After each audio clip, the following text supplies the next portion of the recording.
वो भी युवा है, ये भी युवा है। आज युवा में जो क्रेज है, आज जो युवा को लिए जो करते हैं, जिसके लिए समाज में काम आप कीजिएगा, तो जब सामने पड़ेगा तो जिंदाबाद का नारा तो करेगा ही। तो वो रिश्ता को निभाने के लिए हमारे नेता चिराग पासवान जी गए और उनको बधाई देना था, जिसके बदौलत वो मंत्री पद पे बैठे हुए हैं।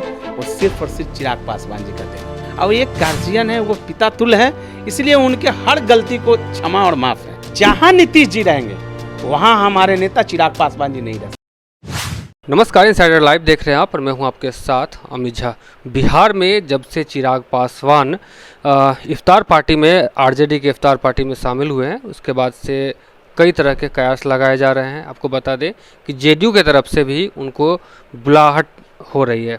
हमारे साथ बात करने के लिए हैं लोक जनशक्ति पार्टी रामविलास पासवान के प्रवक्ता जितेंद्र यादव जी। सबसे पहले बहुत बहुत स्वागत है आपका। तमाम दर्शकों को भी मेरे तरफ से बहुत बहुत धन्यवाद। बताइए। इन दिनों लगातार बिहार में कयास लगाया जा रहा है कि जेडीयू की तरफ से भी बुलाहट है चिराग पासवान को।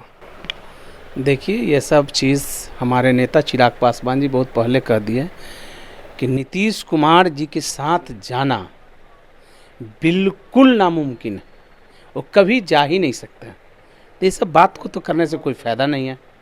रहा बात काम की, तो आप ये जान लीजिए कि चिराग पासवान जी का जो आज जो समाज में लोकप्रियता बढ़ी है और जिस तरह से उनका काम करने का तरीका है, बिहार फर्स्ट बिहारी फर्स्ट का जो वो काम कर रहे हैं, इस काम के डर से हर नेता बौखला गए और इनके अंदर इतनी डर हो गई है कि लोग अनाप शनाप जिधर पिधर जो मन होता है वो बोल देते हैं कि वो आ रहे हैं जदयू में, वो आ रहे हैं महागठबंधन में। ये सब चीज़ बकवास की बात है। इफ्तार पार्टी में न्योता आया और लालू फैमिली से इनको घरेलू रिलेशन है। हमारे नेता स्वर्गीय रामविलास पासवान जी जब थे उस समय से वो घर से रिश्ता चला आ रहा है। तो वो रिश्ता को निभाने के लिए हमारे नेता चिराग पासवान जी गए और उनको बधाई देना था। ये भी चीज़ था, उनको डबल चीज़ था कि बधाई भी देना था।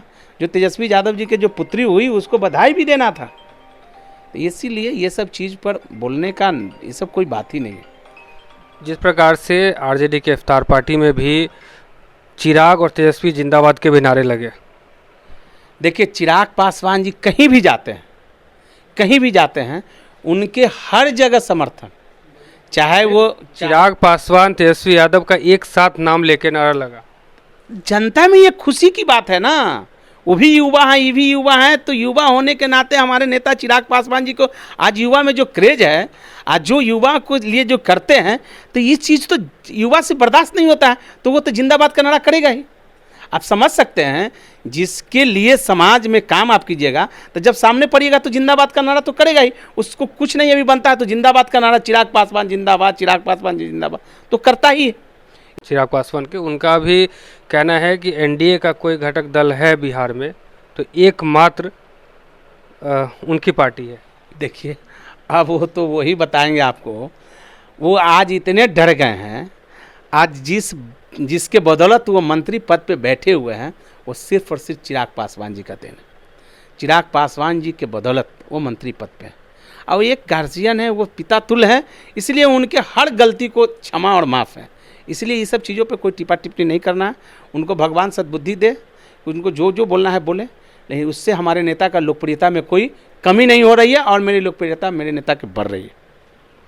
जैसे कयास लगाया जा रहा है कि बिहार में कि चिराग पासवान जो है तेजस्वी यादव के साथ भी जा सकते हैं। देखिए, एकदम स्पष्ट है, आप क्लियर समझ लीजिए कि जहाँ नीतीश जी रहेंगे वहाँ हमारे नेता चिराग पासवान जी नहीं रह सकते। उनको व्यक्तिगत का सम्मान हमेशा करते रहते हैं और करेंगे भी। आप देखते हैं कहीं भी जाते हैं चिराग पासवान जी, अगर मुख्यमंत्री होते हैं नीतीश कुमार जी, तो उनको पैर छू के प्रणाम करते हैं। ये इनके अंदर इतनी काबिलियत और इनके इतने समझदारी है कि व्यक्तिगत कैसे रिश्ता निभाना चाहिए। व्यक्तिगत रिलेशन में वो कहीं कमी नहीं करते हैं और जहाँ तक उनके कामों से उनके कामों का ही विरोध हमेशा करते रहें और करेंगे। तो ये थे हमारे साथ जितेंद्र यादव जी। इनका साफ तौर पे कहना है कि नीतीश कुमार की पार्टी को लेकर भी और पशुपति पारस को लेकर भी इनका साफ तौर पे कहना है कि जहां नीतीश कुमार जाएंगे गठबंधन करेंगे जिसके साथ, हम वहां कभी नहीं जा सकते हैं। इसके बाद पशुपति पारस को लेकर भी इन्होंने कहा कि वो चाचा हैं, उनके बयानों का मुझे कोई इतराज़ नहीं है, वो जो भी बोले भगवान उनको सद्बुद्धि दे, ऐसा इनका कहना है। फिलहाल हमारे साथ बने रहिए और देखते रहिए इनसाइडर लाइव। नमस्कार।